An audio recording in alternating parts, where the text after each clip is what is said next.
नमस्कार। द नौ दर्पण न्यूज आप देख रहे हैं। आपके साथ मैं हूं आदित्य कुमार। बीजेपी ने जगदीप धनखड़ को उपराष्ट्रपति पद का उम्मीदवार घोषित कर दिया है।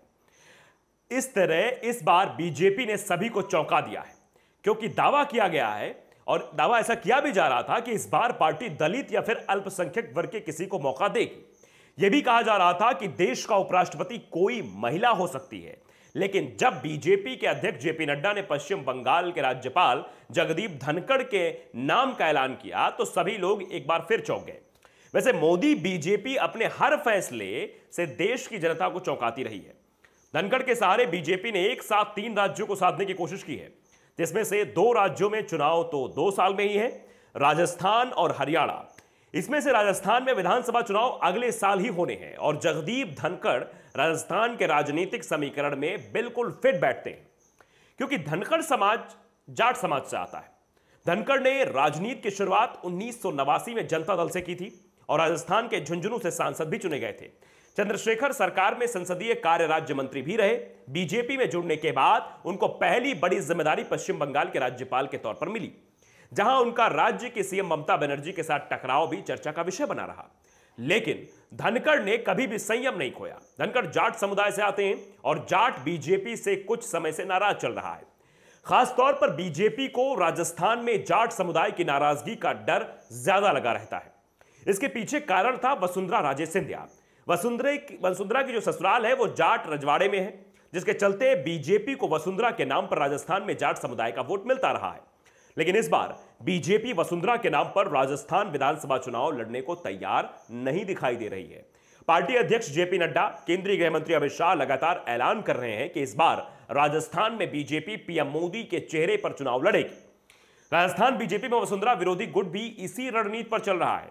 वसुंधरा को एहसास है कि अगर चुनाव पीएम मोदी के चेहरे पर लड़ा गया तो सत्ता मिलने पर उन्हें साइड किया जा सकता है।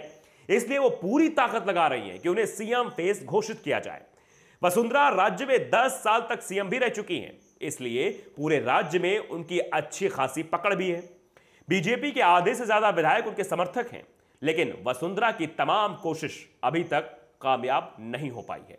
उल्टा बीजेपी ने जगदीप धनखड़ को उपराष्ट्रपति का उम्मीदवार बनाकर वसुंधरा को कमजोर करने की चाल जरूर चल दी है, क्योंकि धनखड़ के चलते बीजेपी को जाट समुदाय को अपनी ओर आने की उम्मीद दिखाई दे रही है, जिससे उसकी वसुंधरा पर निर्भरता और कम हो जाएगी। राजस्थान में जाट समुदाय का करीब 12% वोट है और धनखड़ के सहारे बीजेपी से साधने की कोशिश कर रही है। सिर्फ राजस्थान ही नहीं, हरियाणा और पश्चिमी उत्तर प्रदेश में भी बीजेपी को धनखड़ का फायदा मिल सकता है।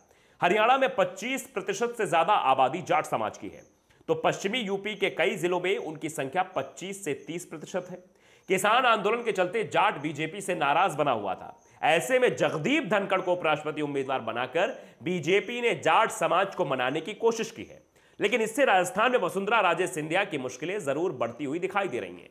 राजस्थान में विधानसभा चुनाव में भले ही साल भर में से ज्यादा का वक्त बचा हुआ हो, लेकिन राज्य में बीजेपी और कांग्रेस दोनों ने ही अपनी प्रचार में अभी से पूरी ताकत झोंक दी है। केंद्रीय नेताओं के दौरे तेज हो गए हैं। बीजेपी के लिए पार्टी अध्यक्ष जेपी नड्डा और गृहमंत्री अमित शाह ने कमान संभाल रखी है। पीएम नरेंद्र मोदी की नजर राज्य पर है। वैसे राजस्थान का इतिहास है, यहां 5 साल बाद सत्ता बदल ही जाती है। 5 साल बीजेपी और 5 साल कांग्रेस की सत्ता रहती है। इस समय कांग्रेस सत्ता में है, इसलिए बीजेपी को उम्मीद है कि अगली सरकार उसकी ही बनेगी, क्योंकि यह पलटवार का सिलसिला जारी रहता है।